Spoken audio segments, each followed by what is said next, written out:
quisiera dejar oficialmente inaugurada esta referencia, este monolito que señala el lugar en el que Silo dio su primera explicación doctrinaria hace 30 años, en un hito que marcó el surgimiento de una corriente de pensamiento y acción que hoy se desarrolla en el mundo.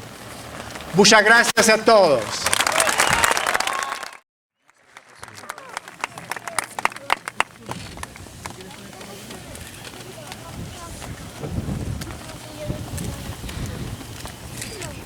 Queridos amigos, aquí estamos de nuevo.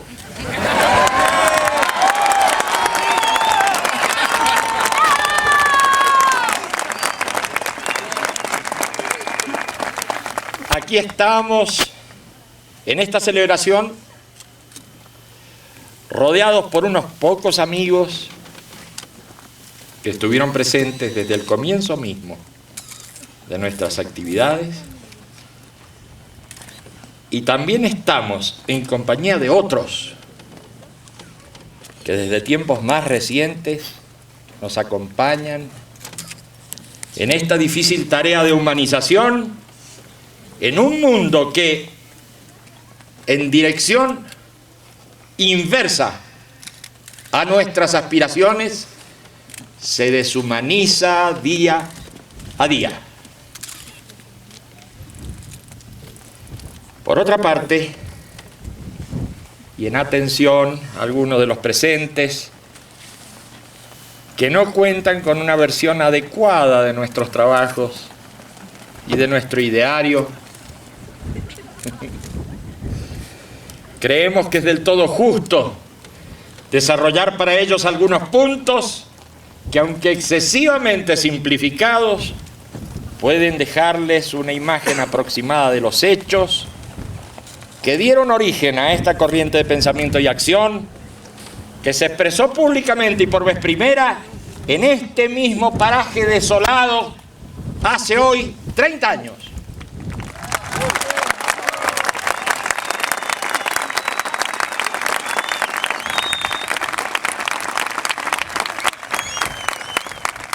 Corría la década de los años 60. Ya había pasado la barbarie de la Segunda Guerra Mundial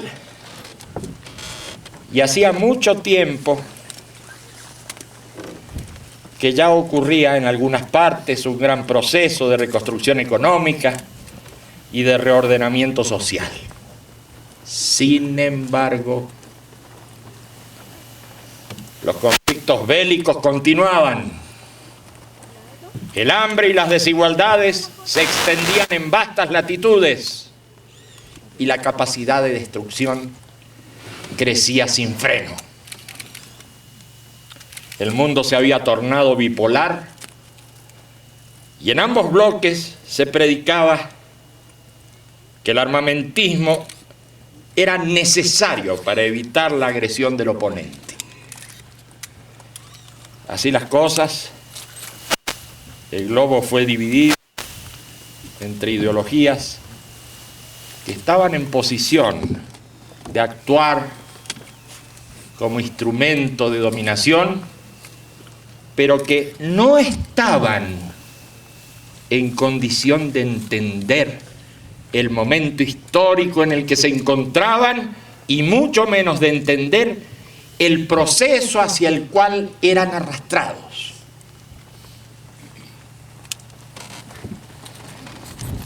La crisis de civilización que se empezó a expresar en esa época no fue, sin embargo, un fenómeno original, sino la simple continuación y exacerbación de los mismos factores que habían contribuido a generar las monstruosidades y las catástrofes mundiales.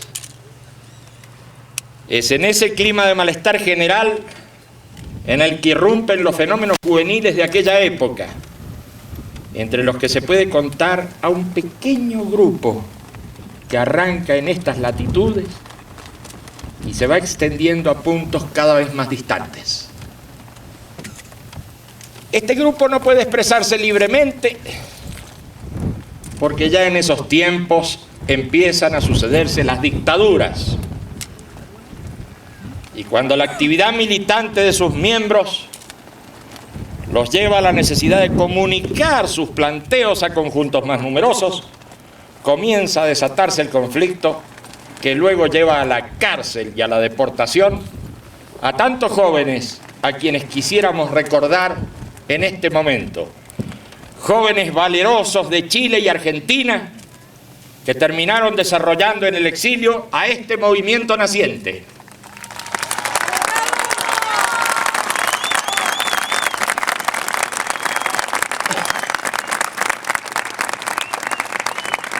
Queremos también recordar especialmente a los primeros miembros de España, Italia y los Estados Unidos que acogieron solidariamente a los exiliados de aquella época.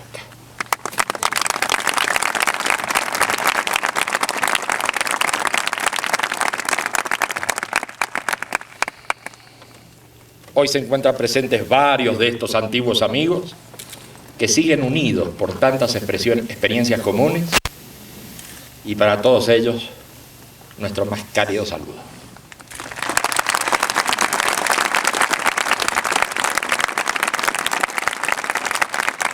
Pero continuemos con nuestro relato.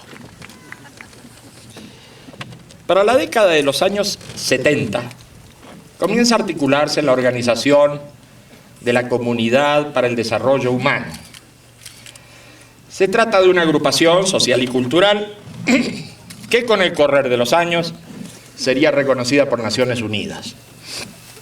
En ese tiempo ya se fijan los parámetros doctrinarios más precisos y se establecen las características de este nuevo tipo de movimiento que ya no puede ser confundido con el espontaneísmo de otros grupos, a la sazón en franca decadencia y desintegración. Es a partir de la Comunidad para el Desarrollo Humano, ese organismo cuyo logo podía verse como un triángulo inscrito en un círculo, que empieza a desarrollarse un numeroso conjunto de clubes culturales, organizaciones sociales barriales y agrupaciones de base.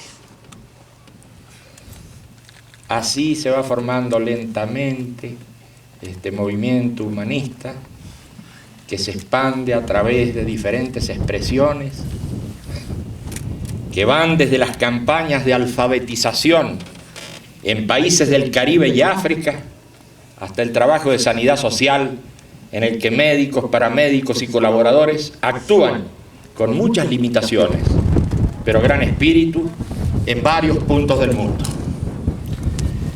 Este movimiento humanista, tan diversificado en sus actividades sociales y culturales, también da origen a partidos políticos que comienzan a articularse recién en la década de los 80. Y ya para los años 90, el movimiento logra su plena madurez conceptual, se define como humanismo universalista o como nuevo humanismo, y se diferencia netamente de los antiguos humanismos con los cuales no guarda relación orgánica ni ideológica. En este año que corre se apresta a realizar una completa evaluación de lo actuado desde sus primeros pasos y pretende definir su estrategia para el siglo que viene.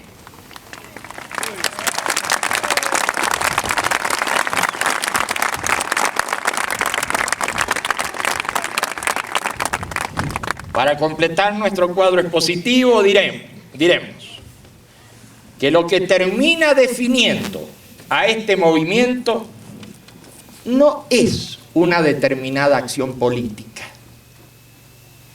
una acción social o una actividad cultural, sino un conjunto de ideas y un estilo de comportamiento. Simplificando al máximo las propuestas más generales de este movimiento, podríamos decir que este propicia primeramente la ubicación del ser humano como valor y preocupación central, de tal modo que nada esté por encima del ser humano, ni que un ser humano esté por encima de otro.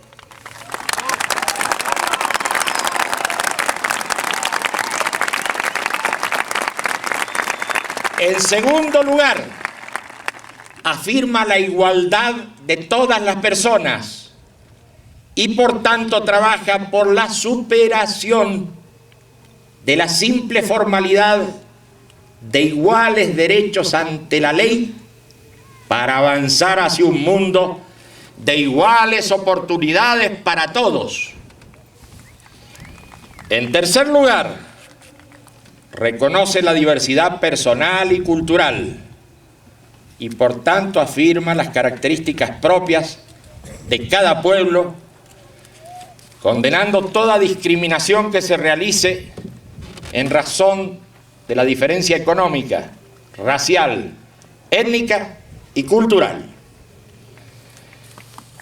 En cuarto lugar, auspicia toda tendencia al desarrollo del conocimiento por encima de las limitaciones impuestas al pensamiento por prejuicios aceptados como verdades absolutas o inmutables. En quinto lugar, afirma la libertad de ideas y creencias y, por último, repudia toda forma de violencia, entendiendo no solamente a la violencia física como único factor, sino a la violencia económica, a la violencia racial, a la violencia religiosa, a la violencia moral y psicológica como casos cotidianos arraigados en todas las regiones del planeta.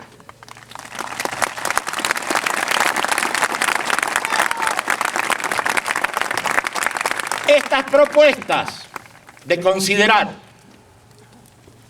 al ser humano como valor central, de propiciar la igualdad de oportunidades para todos, de reconocer la diversidad oponiéndose a toda discriminación, de auspiciar la libertad de pensamiento y de luchar contra toda forma de violencia, caracterizan nuestro pensamiento y nuestra acción en los aspectos más generales.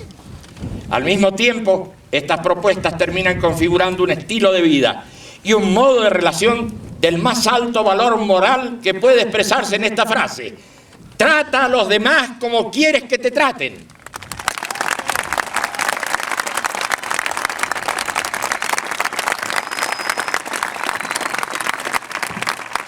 Por último, se debe destacar como determinante de nuestro comportamiento la participación en todos los campos, a fin de llevar adelante las propuestas antes mencionadas. Participar en las áreas de lo cultural, lo social y lo político, con la mayor energía y tenacidad de que seamos capaces, va más allá de ser una recomendación de nuestro movimiento para convertirse en una necesidad de esta época crítica que estamos viviendo. El argumento de que todo está en manos de un sistema infinitamente poderoso y violento, que el éxito pertenece a los corruptos y los incapaces, en lugar de ser motivo de aceptación para nuestra condición de seres humillados y sometidos, debe convertirse en un estímulo fundamental para cambiar el estado de las cosas públicas.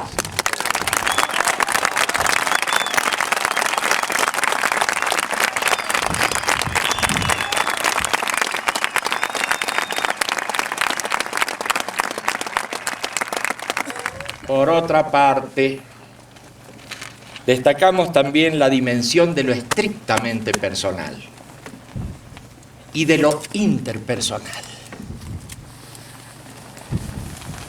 que aunque inscritos en el contexto social, constituyen el núcleo de nuestra existencia. Las relaciones personales, deterioradas hoy al máximo, muestran el aumento de una violencia sorda, en la que el tú y el nosotros van desapareciendo y en la que el individuo arrojado a la soledad y el aturdimiento no encuentra ya salidas. Debemos reafirmar en este campo que todo ser humano tiene derecho a preguntarse por el sentido de la vida, por el amor, por la amistad, por todo aquello que hace a la poesía y la grandeza de la existencia humana. Y que una estúpida y pequeña cultura materialista trata de denigrar arrastrando todo hacia los antivalores y la desintegración. Y en esta situación que nos toca vivir, reconocemos el triunfo provisorio de la cultura del antihumanismo y declaramos el fracaso de nuestros ideales que no se han podido cumplir. Pero los triunfadores de hoy no tienen asegurado el futuro, porque una nueva espiritualidad comienza a expresarse en todo el mundo. No es la espiritualidad de la superstición, no es la espiritualidad de la intolerancia, no es la espiritualidad del dogma, no es la espiritualidad de la violencia religiosa, no es la pesada espiritualidad de las viejas tablas ni de los desgastados valores. Es la espiritualidad que ha despertado de su profundo sueño para nutrir nuevamente a los seres humanos en sus mejores aspiraciones. Si hoy tenemos que declarar nuestro fracaso, también tenemos que anunciar a una nueva civilización que está naciendo. La primera civilización planetaria de la historia humana y, por lo tanto, aquellas crisis que sobrevienen y aún sobrevendrán en un futuro próximo servirán, no obstante su infortunio, a superar esta última etapa de la prehistoria humana. Y cada cual sabrá si decide o no acompañar este cambio. Y cada cual comprenderá si busca o no una renovación profunda de su propia vida. En este 30º aniversario que celebramos, quiero hacer llegar el más cálido recuerdo a nuestros cientos de miles de amigos en el mundo, al tiempo que saludo fraternalmente a los que hoy aquí nos acompañan. Paz, fuerza y alegría para todos.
Thank you.